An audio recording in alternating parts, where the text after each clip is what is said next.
Hello, everybody. I miss you all, and I wanted to say hello and to check in with all of you. I also thought that since we can't be together right now, I would continue reading some things that we've been reading while we were together. And I know a bunch of you have enjoyed learning more about some pretty cool people throughout history, so I figured I'd break out my pretty cool little legends and little leaders books, and we can check them out. So, let's start with a few little leaders, okay, that we didn't get to before.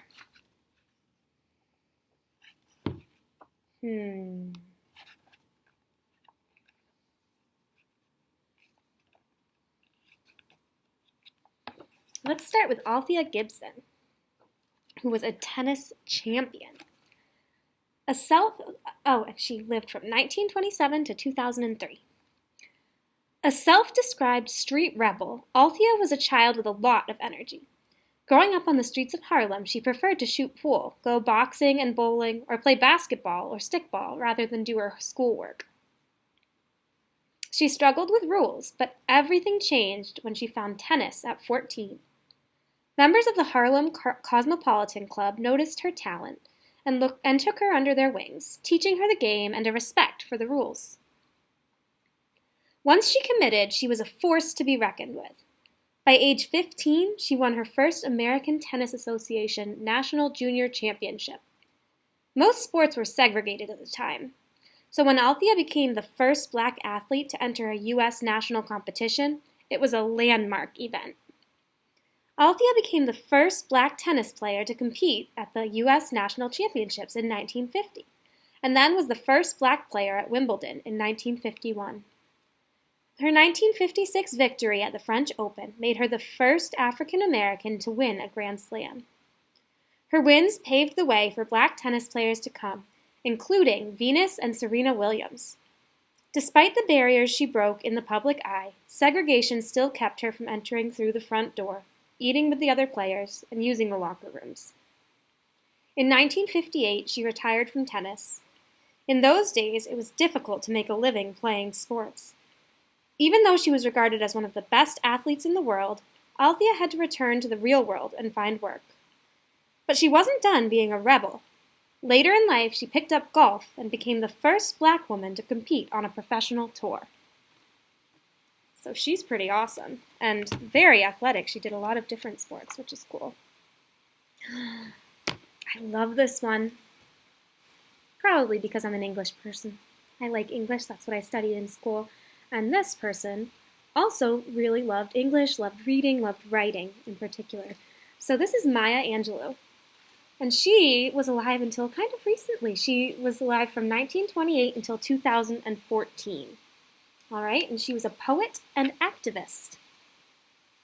Maya was known as a writer and poet, but she was so much more. In her long life, she would take on many roles: filmmaker, dancer, singer, actor, activist, editor, Grammy winner, cable car operator, playwright, author, and legend. Long before all of her successes, she was just a little girl trying to find her voice. Born Marguerite Annie Johnson, she spent much of her childhood living with her grandmother in the small segregated town of Stamps, Arkansas. Her only companion was her older brother, who gave her the nickname Maya. Maya experienced abuse when she was only 7 years old. The fear and trauma it left behind were enough to convince her never to speak again. For 5 years, Maya never uttered a word to anyone. It's a big experience. But during those 5 years, she read. She devoured every book in the black school library and every book she could get her hands on from the white school library. It wasn't until a childhood mentor challenged her, saying, "You don't really love poetry unless you speak it," that Maya spoke again. She was a master wordsmith who approached language with thoughtfulness and patience. Another challenge sparked her writing career, when her editor told her it's nearly impossible to write a lyrical autobiography. Maya went on to write her best-selling masterpiece, I Know Why the Caged Bird Sings, a lyrical and poetic telling of her childhood. In 1993, she became the first female poet to write and recite a poem for the presidential inauguration. which brought her poetry into the mainstream again. Maya Angelou did so much in her lifetime and inspired everyone around her. She's somebody that inspired me. So, excited to get to read about her a little bit. Let's see.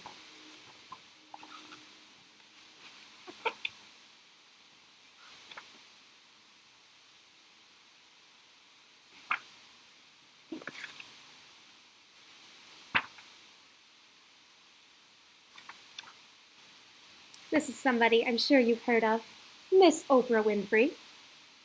And she was born in 1954 and is still alive today. She's not that old. And she's a broadcast journalist and media mogul. Let's see if you knew everything about her.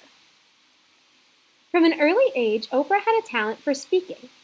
The future queen of daytime television was reciting poems by the time she was 3. After a childhood marked by abuse and neglect, during her teens she moved in with her father, who encouraged her to read books and focus on her education. During high school in Nashville, Tennessee, she landed a radio job and then moved to local news, eventually becoming a news anchor while still in college. She hit a rough patch when she was demoted for getting too emotionally involved in her news stories, but soon found her home in talk shows, where her compassion and empathy were an asset, and her dynamic personality was unmistakable. In 1985, she transformed a Chicago-area show into the Oprah Winfrey Show, and a year later it was broadcast nationally. In 1986, she started her own production company, Harpo Productions, and became the first woman of color in history to own and produce her own television show. Oprah's career did not stop with television. She has produced movies and plays and launched her own television network and a magazine. She has written books and created the hugely influential Oprah's Book Club. She has won countless awards and was only the second African-American woman billionaire. Oprah consistently uses her influence to help others. Through her various charities, she provides funds for schools, communities, and families in need, and vulnerable young women and children all over the world. In 2013, President Barack Obama honored her with the highest civilian honor, the Presidential Medal of Freedom. Despite the hardships of her past, she used her gifts to build a strong career for herself and created a platform to effect real change in the world. So those were just 3 of the incredible, incredible women in Little Leaders, Bold Women in Black History. I hope you enjoyed checking those out. Now I'm going to read just a few of our little legends that we haven't gotten to experience yet, okay? So let me see. Who do we have here?